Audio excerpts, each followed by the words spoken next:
Karen Whitmore stood in her pristine kitchen, clutching her phone so tightly her manicured nails left crescent marks in the case.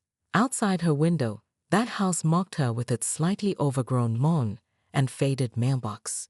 She'd called the city 3 times this week, the police twice, and now, her trump card, she was dialing the HOA's legal department. "Yes, this is Karen Whitmore, HOA president of Millfield Estates," she announced to the lawyer. "I need immediate eviction proceedings against 247 Maple Drive. The owners are in violation of 17 separate covenants, and I want them gone." What Karen didn't know was that Sarah Martins, who lived at 247 Maple Drive, was frantically packing boxes in her bedroom while her husband deployed overseas. And what Karen definitely didn't know was that Master Sergeant David Martinez had just received an emergency leave request approval and was already on a plane home.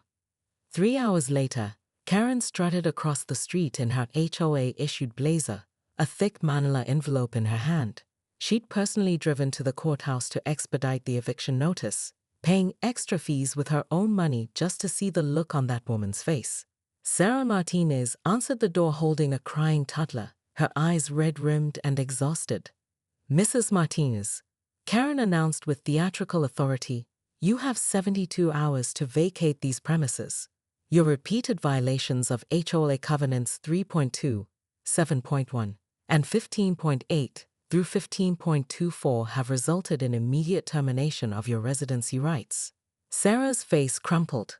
"Please, my husband is deployed. I'm trying to maintain everything, but our sprinkler system broke and—" "Excuses don't fix property values," Karen interrupted, secretly thrilled by the woman's distress. 72 hours, or the sheriff will remove you personally." As Karen marched back to her house, she called her friend Patricia. You should have seen her face. Finally, someone who understands that rules exist for a reason. "I've been documenting everything. Photos, timestamps, witness statements. That ISO will be gone by Friday." But Karen's satisfaction was short-lived. By evening, she noticed unusual activity around the neighborhood. Cars she didn't recognize parked along the street. Men in casual clothes walking past her house, glancing at her address. Her Ring doorbell caught 3 different strangers photographing her property throughout the night. "Harold," she whispered to her husband, "someone's watching our house." Harold barely looked up from his newspaper.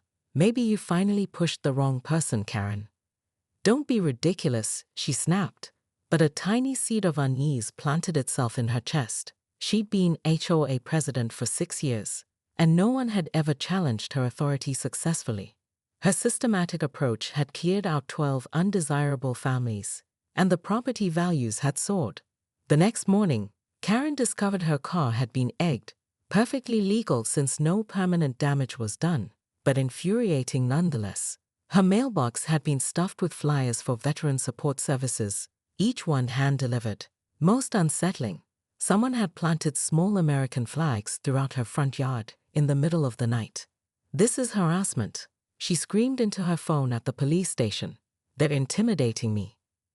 "Ma'am, planting flags and leaving flyers isn't illegal," the officer responded wearily. "Maybe you should reconsider your approach with the neighbor." Karen hung up, rage building. She'd spent years crafting the perfect neighborhood, and she wasn't about to let some crying military wife ruin everything. She had connections, resources, and an iron will. Whatever game they thought they were playing, she would win. But as she stared out her window at 247 Maple Drive, she noticed something that made her blood run cold. A black pickup truck with military plates had just pulled into the driveway. David Martinez stepped out of his truck at 600 hours, his desert combat boots hitting the pavement with purpose. 6 months in Afghanistan had changed him, leaner, harder, with eyes that had seen too much. The neighbors who'd been watching Karen's house melted away like morning fog, but not before each gave him a subtle nod of recognition. Karen watched from her kitchen window, coffee cup trembling in her hands. The man unloading duffel bags from the truck moved with military precision, and something about his bearing made her previous confidence waver. She'd evicted plenty of families, but never one with an active duty soldier coming home. "Harold, call Attorney Patterson. she commanded. I want to know our legal position if they try to fight the eviction. David didn't knock on Karen's door that morning. Instead, he methodically walked his property, photographing every supposed violation Karen had documented. He measured his grass with a ruler minus 2.8 inches, well within the 3-inch covenant limit. He examined the mailbox she'd claimed was deteriorating, small paint chips that constituted normal wear. Each violation dissolved under scrutiny. By noon, David was making phone calls. His first was to legal aid, his second to the base commander's office, and his third to Channel 7 News. The local veterans network had been buzzing about HOA harassment cases, and David's situation was about to become their poster child. Karen, meanwhile, was discovering that her perfect paper trail had gaps. The photos she'd taken were time-stamped during David's deployment, when Sarah was managing everything alone with a sick toddler. The covenant violations she'd cited weren't actually violations at all. She'd misinterpreted several clauses and invented others entirely. Mrs. Whitmore, Attorney Patterson's voice was grim over the phone, you may have exposed yourself to significant liability. Military families have federal protections under the Service Members Civil Relief Act, and if your eviction is found to be retaliatory or baseless. Karen slammed the phone down. She wasn't backing down now. That evening, David knocked on her door. Karen opened it to find a man whose presence filled the doorframe, not through size, but through an indefinable quality that made her step backward instinctively. Mrs. Whitmore. His voice was calm, controlled. I understand you've been harassing my wife while I was serving overseas. I was enforcing community standards, Karen replied, trying to inject authority into her voice. Your property was in violation. Ma'am, I've documented every claim you made. None of them hold up to actual measurement or covenant review. David's tone remained respectful, but carried an undertone of steel. I'm giving you one opportunity to withdraw the eviction notice and apologize to my wife. Karen's face flushed red. Are you threatening me? I have every right to maintain property values in this neighborhood. No threat, ma'am.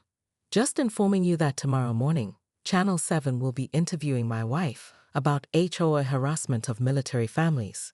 The base commander has taken personal interest in this case, and legal aid is reviewing your past evictions for patterns of discrimination. For the first time in 6 years, Karen felt genuinely afraid. You can't prove discrimination. I've followed every legal procedure. Mrs. Whitmore, David interrupted quietly. 12 families in 6 years, all with children or special circumstances, all facing violations that somehow disappear when applied to other houses. The documentation is quite compelling. After David left, Karen sat in her living room as the walls seemed to close in. Her phone buzzed with texts from neighbors asking if the news crew would be interviewing them too. Harold emerged from his study, legal documents in hand. Karen, I've been reviewing the HOA bylaws, he said grimly. If the board finds you've been acting outside your authority, you can be held personally liable for all damages. We could lose the house. Through her window, Karen watched David Martinez teaching his toddler to ride a bicycle in the driveway. The little girl's laughter carrying across the evening air. For 6 years, Karen had been the undisputed queen of Millfield Estates, but something told her that her reign was about to end in spectacular fashion. The question was, how far would she go to save her kingdom before it all came crashing down?